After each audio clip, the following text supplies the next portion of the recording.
주시는 하나님의 말씀은 창세기 12장 1절부터 3절까지 말씀입니다. 오늘 주시는 모든 말씀들이 주보에 있으니까 주보를 참조하시면 좋겠습니다. 교독하도록 할까요? 제가 먼저 읽을게요. 여호와께서 아브라함에게 이르시되 너는 너의 고향과 친척과 아버지의 집을 떠나 내가 내게 보여줄 땅으로 가라.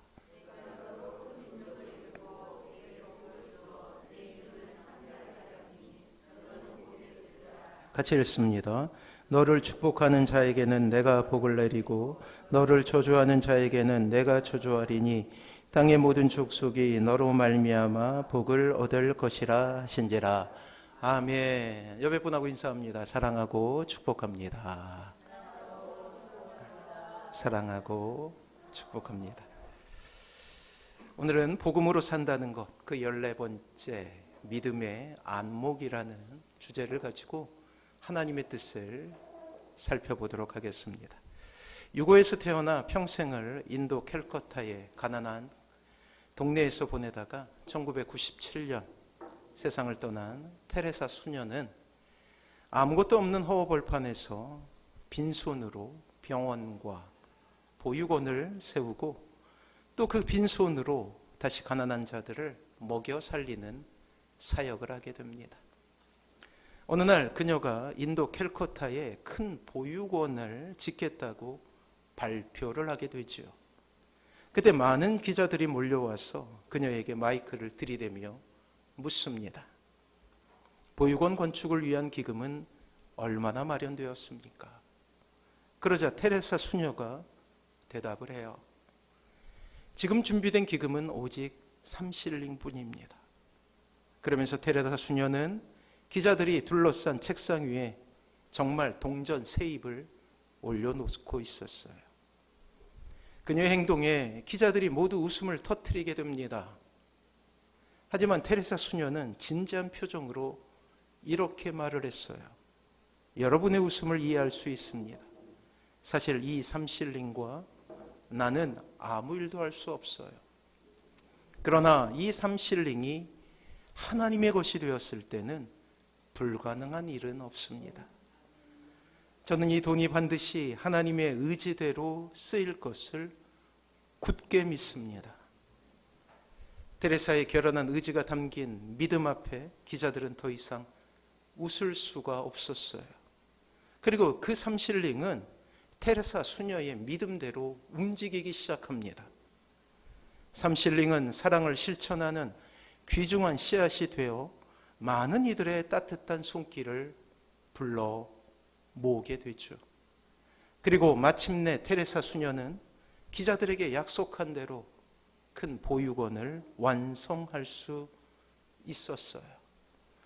굳은 의지와 가능하리라는 믿음, 이것이 바로 테레사 수녀가 일으킨 많은 기적의 열쇠였던 것입니다. 무슨 일이든 내가 할 수 없다고 하나님이 하시지 못하는 것은 아닙니다. 하나님은 시대마다 믿음의 사람들을 통하여서 하나님의 일을 해오셨어요. 그래요.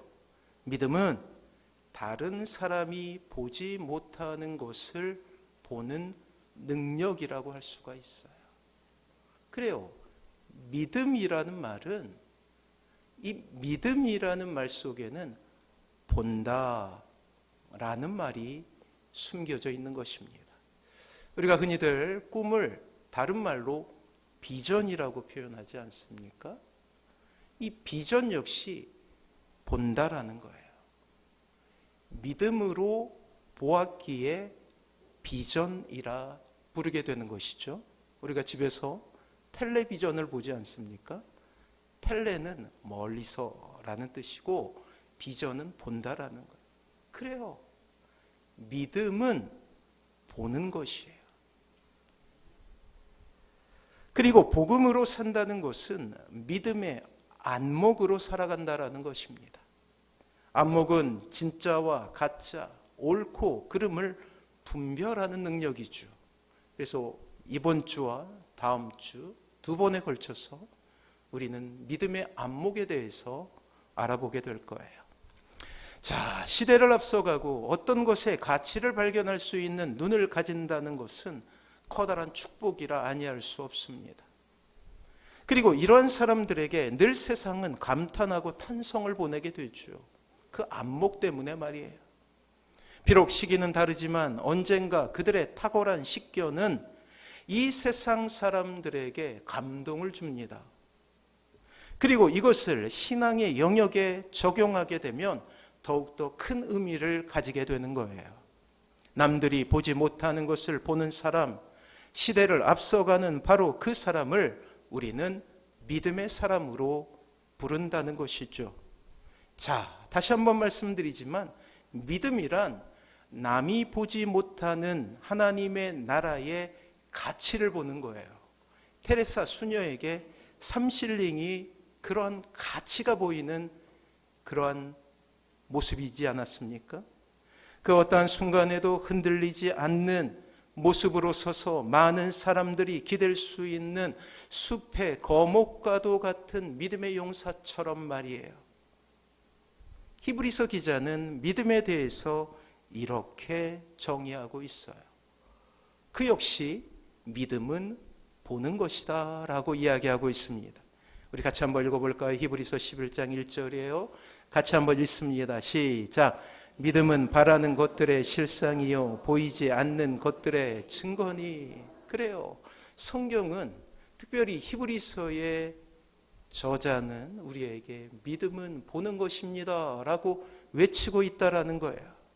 믿음은 바라는 것들의 실상입니다. 보이지 않지만 실제 모습을 보는 거예요. 보지 못하는 것들의 증거라고요. 다시 한번 말씀드리지만 테레사 수녀는 그 삼실린 속에 보육원을 보게 된 것 아닙니까? 아직 눈에는 보이지도 않고 잡히지도 않지만 하나님을 의뢰하고 신뢰하는 마음을 가지고 또 하나님의 선하신 계획과 자녀들에 대한 무한한 사랑을 믿으며 이 땅을 의연하게 믿음으로 살아가는 것이죠. 그리고 우리는 성경을 통해 그 믿음의 최정점에 서 있는 한 사내를 발견하게 됩니다. 그는 바로 우리가 너무나 잘 아는 아브라함이라는 사람이에요. 사랑하는 성도 여러분, 아브라함 하면 가장 먼저 떠오르는 것이 무엇입니까? 그래요. 우리는 아브라함을 믿음의 조상이라고 부르죠. 우리만 그렇게 부르는 것이 아니라 유대교에서도 이슬람에서도 그렇게 부르고 있어요. 실제로 그는 위대한 믿음을 소유한 사람이었고 그를 통해 이스라엘 민족이 탄생하게 되는 놀라운 일이 일어나게 됩니다. 그 후로 이스라엘의 모든 사람은 아브라함을 믿음의 조상이라 부르며 존경하고 감탄하게 되지요. 지금 신앙생활하는 우리에게 역시 아브라함은 위대한 믿음의 사람이에요. 성경 곳곳에 나타나는 그의 사적들은 우리를 놀라게 하고 특히 우리는 이삭을 바치는 그의 모습을 보며 한없이 믿음의 열등감 속에 빠질 수밖에 없습니다. 도저히 따라갈 수 없는 믿음의 모습은 우리의 미천떨어진 그러한 믿음의 역량을 보게 하고 또한 부끄러움에 빠져들게 하는 것이죠. 우리의 신앙이 나락으로 떨어지면 떨어질수록 고난이라는 상황 속에 직면해 우리가 겨우 가지고 있었던 믿음이라는 것이 힘을 발휘하지 못함을 발견하게 되면 될수록 이 영적 거목 앞에서 작아지는 우리의 모습을 보게 됩니다. 믿음의 열등감이 생기는 거예요. 하지만 오늘 제가 설교하고 싶은 것은 이 아브라함이 처음부터 믿음에 출중한 사람이 아니었음을 여러분들에게 이야기하고 싶어요. 순종의 여정 가운데서도 그는 항상 넘어지기 쉬웠던 정말로 우리와 같은 사람이었다는 것을 오늘 우리는 발견하게 됩니다. 우리와 너무나 닮아있는 평범한 한 사내를 보게 된다는 것이에요. 그러하기에 우리는 아브라함에 대해서 좀 더 자세히 살펴볼 필요가 있는 것이죠. 이미 우리는 성경 공부를 통해서 이 지도를 그리며 아브라함이 어디에 살았는지 배운 적이 있습니다. 아브라함의 아버지 데라는 당시 메소포타미아 문명의 갈대아 우르라는 곳에서 살고 있었던 사람이에요.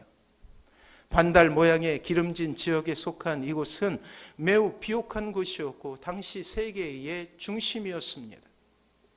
전승에 의하면 그곳에서 이 아브라함의 아버지는 우상을 만들며 살았던 사람이라고 전해지고 있어요. 결코 하나님을 알 수 있는 사람이 아니었다라는 것이죠. 우상 만드는 가업이나 이으며 성공할 인생이었던 이 아브라함이 어떻게 하나님을 만나게 되었어요? 그리고 결국 그는 믿음의 조상이 됩니다. 참으로 놀라운 인생의 반전이죠. 그러나 이 축복의 시간에 하나님은 아브라함에게 나타나셨고 그를 이끌어 가나안으로 데리고 가십니다. 너무나 당혹스러운 일이죠. 본토 친척 아비집을 떠난다는 것, 특별히 국경을 넘어서 다른 나라로 들어가게 된다는 것, 그것은 목숨을 담보로 하는 일이었기 때문이에요. 당시 가족과 시족의 소속됨은 생존과 직결된 문제였습니다. 하나님의 부르심은 아브라함을 그에게 안전을 보장해 주었던 공동체로부터 뽑아내어서 고향에서 떠나 아무런 보호도 받지 못하는 사람으로 만드는 일이었어요. 오직 하나님의 도우심만을 의지하게 하시는 목표로 하나님은 가나안으로 아브라함을 이끄시고 계십니다. 그리고 놀라운 것은 이러한 하나님의 계시의 약속에 아브라함이 순종하고 있다라는 거예요. 죽음을 무릅쓰고 길을 떠났다라는 것이죠. 과연 믿음의 조상다운 반응이었습니다. 그러나 우리는 11장 31절을 통해 아브라함의 전혀 다른 모습을 보게 됩니다. 주보에 있어요. 창세기 11장 31절 말씀이에요. 같이 한번 읽어봅니다. 시작. 데라가 그 아들 아브라함과 하란의 아들인 그 손자 룻과 그 며느리 아브라함의 아내 사레를 데리고 갈다인의 우리를 떠나 가나안 땅으로 가고자 하더니 하란에 이르러 거기 거류하였음에. 바로 하란에 머물러 있는 아브라함의 모습을 우리는 보게 된다라는 거예요. 그리고 이어서 오늘 주신 말씀이 나타나게 되는 것이죠. 하란은 하나님께서 목적으로 두신 가나안과 갈대아 우르라는 지역의 중간 지점이었어요. 국경선이었다고요. 바로 갈대아 우르의 최정변방에서 머뭇거리고 있는 아브라함의 모습을 우리는 발견하게 됩니다. 가나안으로 넘어가는 국경에서 아브라함은 거류했다라고 표현하고 있는데 장기간 그곳에서 머물렀다라는 거예요. 수년 동안 머물렀다라는 것입니다. 믿음의 행진을 멈추고 그곳에 머물러 있던 아브라함을 보게 되는 거예요. 그리고 성경은 그 이유에 대해 우리에게 이렇게 힌트를 주고 있어요. 자, 창세기 11장 32절이에요. 같이 한번 읽어봅니다. 같이 읽습니다. 시작. 데라는 나이가 250세가 되어 하란에서 죽었더라. 그 이유는 상처였어요. 아브라함은 가나안으로 들어가는 그 접경지인 하란에서 뜻밖의 사건을 경험하게 됩니다. 전혀 예상치 못한 그 행진을 방해하는 일을 경험하게 되는 것이죠. 그것은 아브라함의 인간적인 방파제 역할을 해주었던 아버지 데라가 뜻하지 않게 그 하란에서 죽음을 당하게 된 거예요. 죽음을 맞이하게 된 것입니다. 이것은 아브라함의 믿음의 행진에 큰 타격을 주게 됩니다. 이러한 상처가 주는 심리적인 우울감은 급기야 하나님을 향한 열정들이 사라지는 모습을 우리에게 보여주고 있어요. 그리고 그 믿음의 행진이 결국은 멈추어지게 되는 것입니다. 그리고 아브라함은 수년간 이 하란에서 시간을 허비하게 되는 것이죠. 아브라함을 하나님께서 만나 주시지 않았습니까? 아브라함 가족을 우상의 땅 갈다에서 건져내어 주셨어요. 세상에서 건져내어 주신 것이죠. 여전히 아브라함은 죄의 지배하던 세상 가운데서 있었지만 하나님은 특별한 은혜로 말미암아서 그를 세상 속에서 건져주시기로 작정하십니다. 그리고 믿음의 땅이었고 풍요의 땅이었고 복된 땅이었던 가나안으로 이끌어 주셨어요.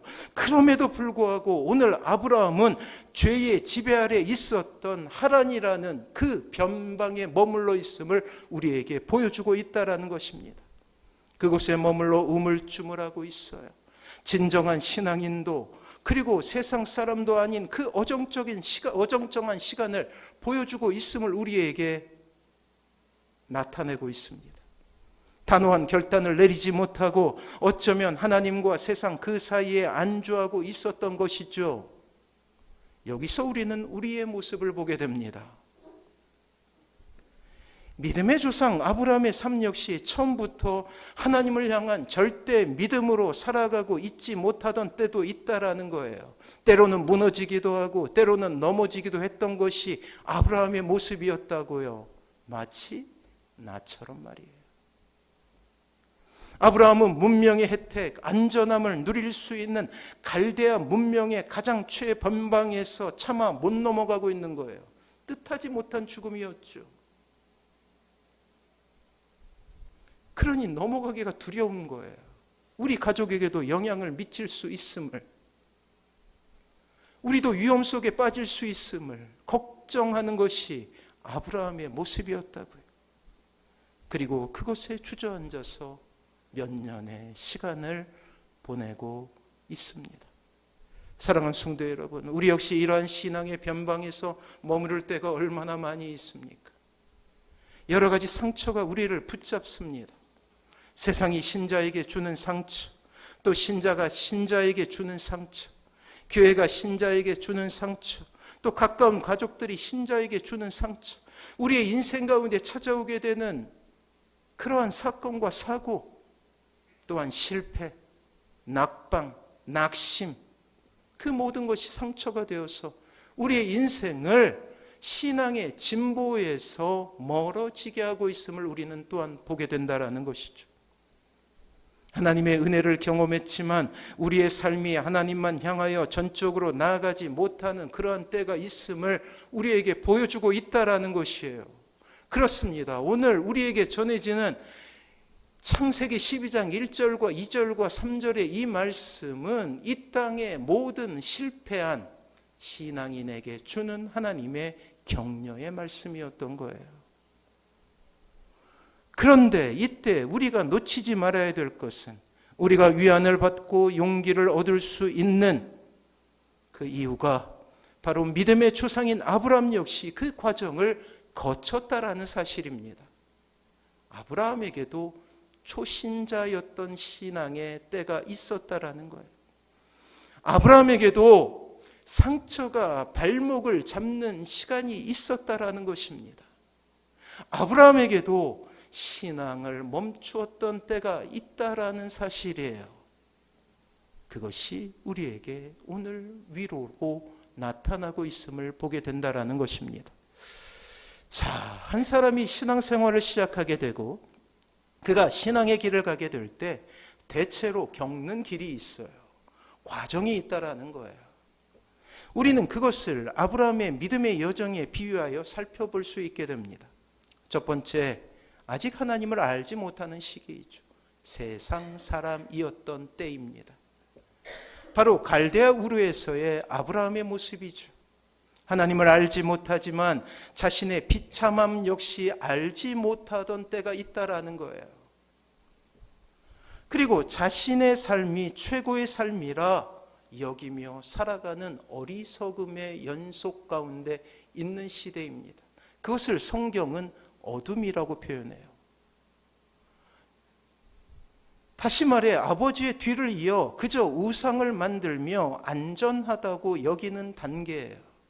우리 모두는 그러한 단계를 거치며 살아온 것이죠. 두 번째는 하나님을 만나는 시기입니다. 갈대아 우르에서 아브라함이 하란으로 떠나는 때라고 말씀드릴 수가 있어요. 하나님을 알지 못하다가 하나님께서 만나주시는 것이죠. 오늘 성경에는 어떻게 그가 하나님을 만나게 되었는지 자세히 이야기하고 있지는 않습니다. 하지만 결국 그는 하나님을 만나게 되었어요. 사랑하는 성도 여러분, 우리 역시 하나님을 만나게 되지 않았습니까? 그것은 전적으로 하나님의 선택이었습니다. 전적으로 하나님의 은혜였어요. 그래요. 아브라함의 그러했듯이 말이에요. 그 사랑에 때로 감격했고 그 사랑에 때로 목이 메어 하나님의 부르심에 이제 믿음의 출발을 하는 시간이 찾아오게 된 것이죠. 그리고 삶은 바뀌기 시작합니다. 이전에 자신을 부유하게 했던 세상의 모든 조건들을 버리게 됩니다. 그리고 세상의 가치가 중요한 것이 아닌 이제 은혜의 기간을 살아가게 돼요. 흔히 이때 우리는 하나님의 말씀대로 살겠노라고 고백하는 시간을 갖게 되죠. 일평생 나는 하나님을 위해 살 것이야 라고 고백하며 호기롭게 신앙을 출발하는 그 시간을 우리가 살아갈 수 있게 됩니다. 때로 이때의 경험이 모든 인생을 바꾸고 전 삶을 지배하는 사람들을 볼 수도 있죠. 그리고 이때에 하나님의 은혜가 비추고 있음을 경험하며 하나님의 사람으로 살아가게 되는 거예요. 하지만 세 번째 삶의 모습이 있음을 우리는 보게 되죠. 하나님을 만났으나 예전과 같은 생활 속에 머물러 있을 수도 있다는 거예요. 그것을 우리는 영적 침체라고 부르죠. 바로 하란에서 머뭇거리고 있는 아브라함의 모습으로 살 수도 있다는 거예요. 하나님을 이미 만나 은혜를 체험했지. 믿음이 생겼으나 믿지 않던 그때처럼 동일하게 세상과 하나님 사이에서 방황하고 있는 우리의 모습이 보이고 있는 것이죠. 어느새 불평이 그를 지배합니다. 그래요. 믿음의 결단으로 갈대아 우르를 떠났지만 하란에 머물러서 그의 마음속에 불평이 생겨요. 아버지의 죽음을 바라보며 영적 침체가 찾아오니 그 모든 것이 불평이 됩니다. 하나님, 제가 모든 것을 버리고 떠나는데 어찌 이러한 상처를 주십니까? 라고 세상 하나님을 향하여서 외치게 되는 것이죠. 불평이 그를 지배하고 하나님을 완전히 떠날 수는 없지만 적당히 예배드리고 헌금하며 마음속으로 위안을 삼는 그때도 있다라는 거예요. 사랑하는 성도 여러분, 과연 여러분은 어느 곳에 속해 있습니까? 그러나 오늘 우리는 또 다른 반전이 있음을 보게 되죠. 오늘 본문을 통해 하나님은 다시 아브라함을 세우고 계십니다. 혹시 여러분들의 인생 가운데 세 번째 단계에 있는 것은 아닙니까?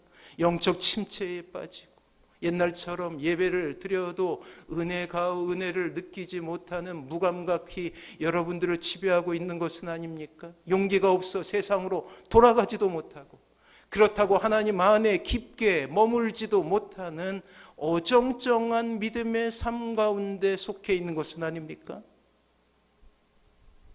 그러한 모든 사람들에게 오늘 하나님은 그 위대한 말씀, 창세기 12장 1절과 2절과 3절 말씀을 통해 일어나라 라고 말씀하고 계시는 거예요. 한번 은혜를 받았다가 넘어진 그에게 다시금, 아니 여러분들에게 열정과 열망을 부어주고 계시죠. 머뭇머뭇하는 우리에게 다시금 하나님의 길을 갈 수 있게 비전과 약속으로 우리를 세우고 계신다라는 거예요. 그렇습니다. 우리는 다시금 읽게 될 거예요. 그 격려와 축복의 말씀을 말이에요. 우리 2절과 3절 말씀을 같이 한번 마음에 새기며 읽어보도록 하겠습니다. 같이 읽습니다. 시작.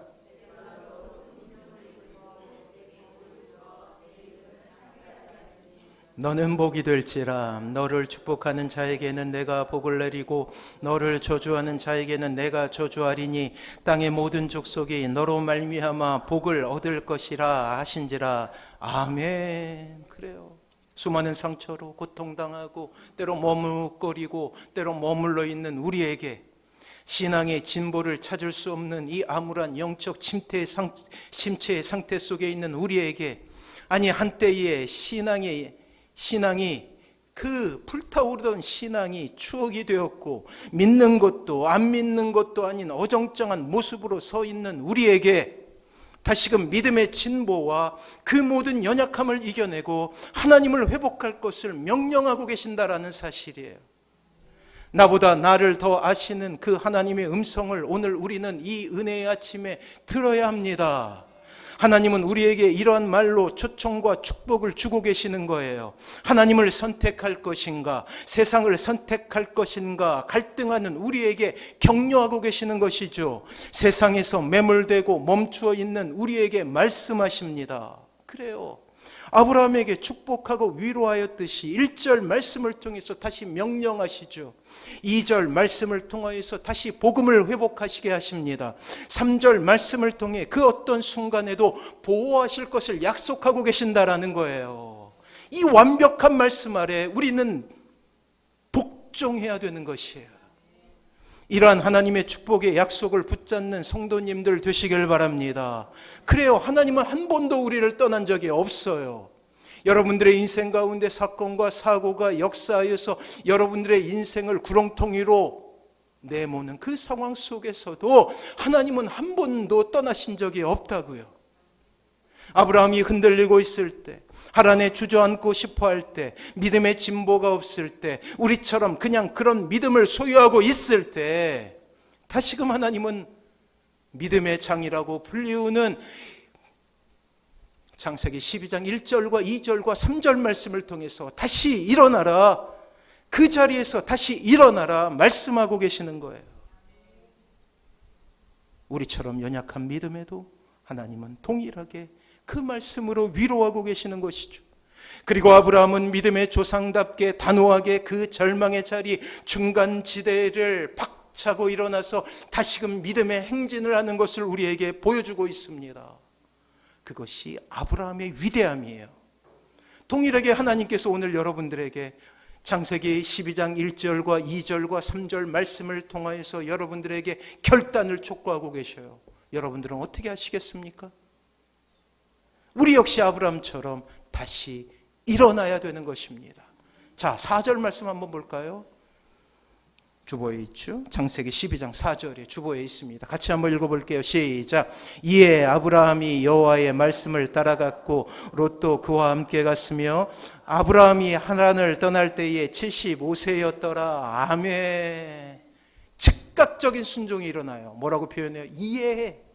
하나님의 말씀을 듣자마자 이해. 여러분들의 삶 가운데 이해의 역사가 있기를 바랍니다. 순종하는 거예요.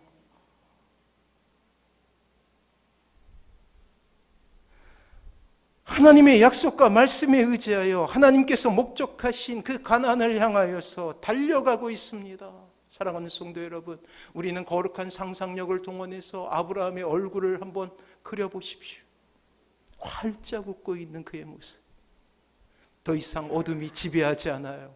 영적 침체의 그늘이 그를 가두어 두지 못합니다. 그리고 새로운 미래를 향하여서 박차고 일어나는 거예요. 눈은 저 멀리를 바라보고 있죠.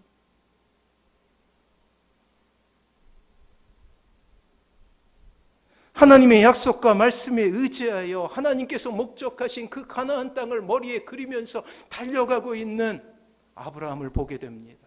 그것도 나이 75세.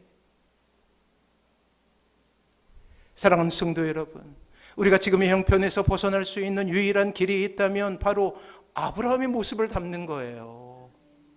이해라는 것에 반응하는 거예요. 하나님의 약속을 다시 한번 되새기고 하나님을 의지하며 한 길 가는 그것 말입니다.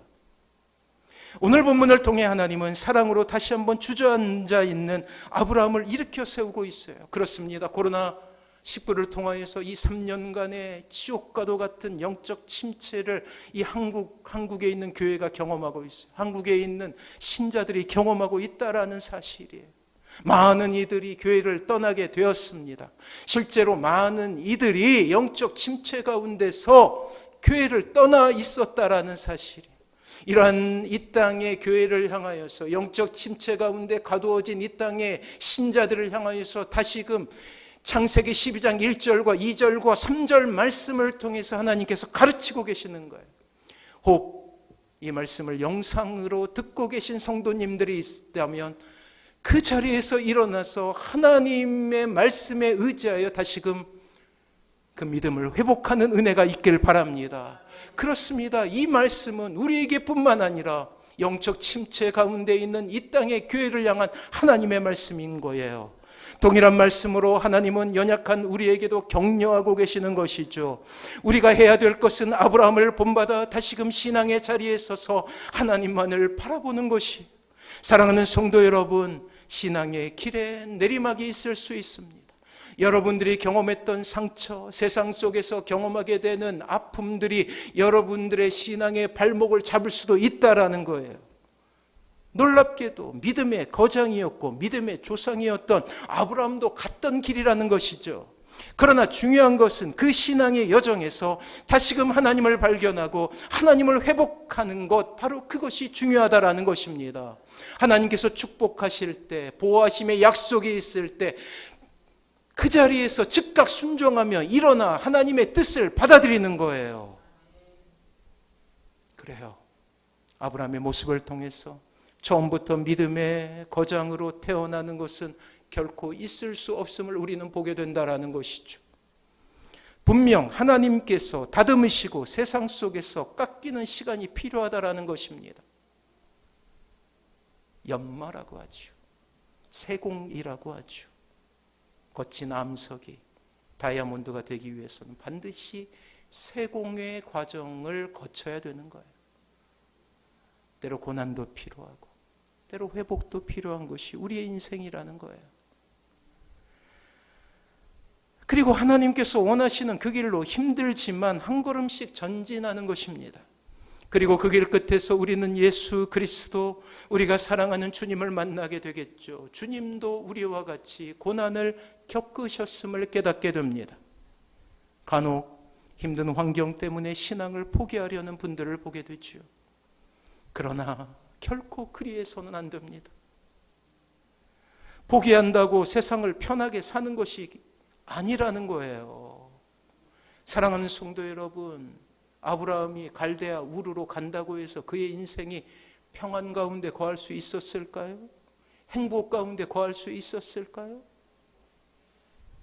사랑하는 성도 여러분, 하지만 힘들지만 한 걸음 한 걸음 나아가다 보면 그 길에서 우리는 하나님의 위로하심을 보게 될 거예요.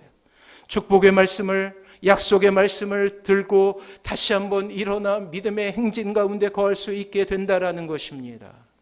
사랑하는 성도 여러분, 하나님의 위로가 있는데, 그 안에 진정한 행복이 있는데, 그 안에 복이 있는데 우리가 어디로 돌아간단 말입니까? 이 시간 하나님만을 바라보시는 사랑하는 모든 성도님들 되시길 바랍니다. 연약한 믿음의 무릎을 일으켜 세우고 하나님께서 보여주신 축복의 약속을 붙잡고 한 걸음 한 걸음 하나님께서 약속하신 그 약속의 땅을 향하여 나가시는 사랑하는 모든 성도님들 되시길 축원합니다. 가난하여 종교 교육을 제대로 다니지 못했음에도 불구하고 미국 역대 대통령 가운데 가장 큰 영향력을 발휘한 한 사람이 있죠. 여러분들의 머릿속에 떠올리는 바로 그 사람이에요. 그는 바로 에브라함 링컨이죠. 에브라함 링컨은 미국 16대 대통령의 자리에 오르기까지 주지사와 하원, 의원 등 선거에서 여러 번 낙선하게 됩니다. 그런데 그는 낙선할 때마다 한 번도 낙심하거나 누군가를 원망하지 않아요. 오히려 당선자를 발표하는 그날, 그래요, 자신이 낙선하는 그날이죠. 자신이 낙선되었다는 것을 알고 음식점으로 갑니다. 그리고 가장 맛있는 음식을 시켜서 맛있게 배부르게 먹어요. 그리고 이발소로 가서 곱게 머리를 다듬게 되죠. 그리고 힘있게 길을 걸으며 자신을 향해 이렇게 외쳤다고 해요. 링컨, 힘을 내. 이렇게 당당한 그의 모습은 주위 사람들을 당혹하게 합니다.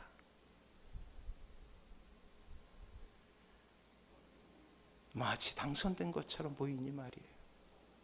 사랑하는 성도 여러분, 이 링컨은 더 좋은 것을 예비하신 하나님을 바라보았기에 그리하고 있습니다.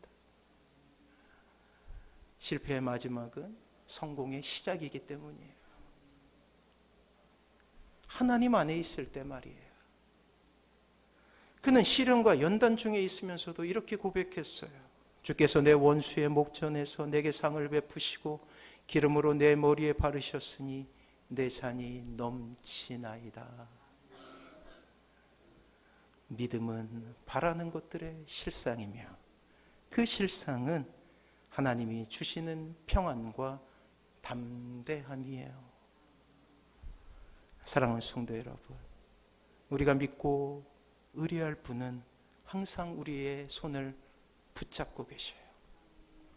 때로 우리의 인생을 살아가면서 어떤 사건과 실패와 낙심을 겪게 되면 그 하나님의 손을 붙잡는 힘이 떨어질 때가 있죠. 하지만 하나님께서 우리의 손을 굳게 잡아주시는 거예요. 굳게. 비록 우리가 우리의 손을 놓을다 할지라도 말이에요. 우리가 해야 될 것은 하나님은 그 손을 놓지 않는다는 믿음을 가지는 거예요. 그 현장에서 벗어나 믿음의 사람으로서의 면모를 보이는 것입니다. 세상은 갈수록 더욱 살기 힘들어질 거예요. 거대한 고난이 이 땅을 지배할 수 있게 됩니다. 전쟁의 소식이 들리죠. 지금 이 시대는 국지전이 없어요. 일부 지역에만 영향을 미치는 전쟁은 없습니다. 그 전쟁이 전 세계에 영향을 미치게 돼요. 금요 성령 집회에도 말씀드렸듯이 이 두바이라는 나라를 여러분이 잘 아시지 않습니까? 사막이에요. 1년에 거의 비가 내리지 않는 곳이죠. 그곳에 폭우가 쏟아집니다.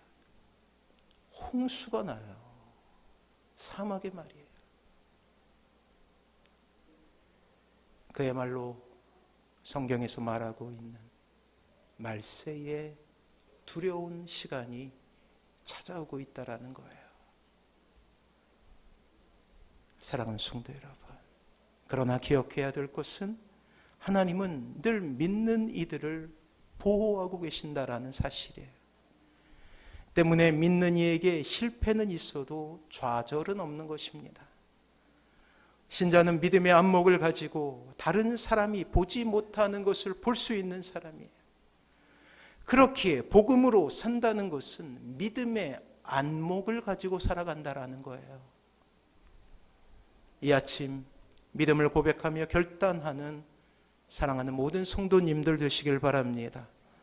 이 세상에 살고 있지만 우리의 눈은 항상 하늘을 향하여 고정되어 있어야 하는 거예요. 이 주님만을 신뢰함으로 삶의 자리에서 일어나시는 사랑하는 모든 성도님들 되시길 주님의 이름으로 축원합니다. 우리 찬양할 거예요. 언제가 말씀드렸죠. 이 꽃들도라는 찬양은 황무한 일본의 영적 지도를 본 어떤 이가 그곳에 다시금 꽃 피고 샘이 솟아서 그곳에 붕이 있을 것이다 라는 고백을 하는 거예요. 이 놀라운 고백이 여러분들의 가정 가운데, 여러분들의 삶 가운데 있기를 소망합니다. 우리 믿음으로 같이 한번 고백할게요.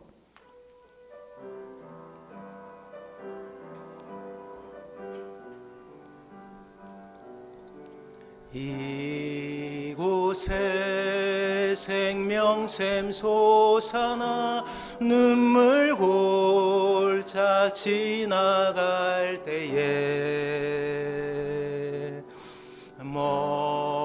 자나 열매 맺히고 웃음소리 넘쳐나리라. 꽃들도 구름도 바람도 넓은 바다도 찬양하라 찬양하라 예수를. 하늘을 울리며 노래해 나의 영혼아. 은혜의 주 은혜의 주 은혜의 주. 그날에 하늘이 열리고 모든 이가 보게 되리라. 마침내 꽃들이 피고 영광의 주가 오시리라. 꽃들도 구름도 바람도 넓은 바다도 찬양하라 찬양하라 예수를. 하늘을 울리며 노래해 나의 영혼아. 은혜의 주 은혜의 주 은혜의 주. 그날에 하늘이 열리고 모든 이가 보게 되리라. 마침내 꽃들이 피고 영광의 주가 오시리라. 꽃들도 구름도 바람도 넓은 바다도 찬양하라 찬양하라 예수를. 하늘을 울리며 노래해 나의 영혼아. 은혜의 주 은혜의 주 은혜의 주.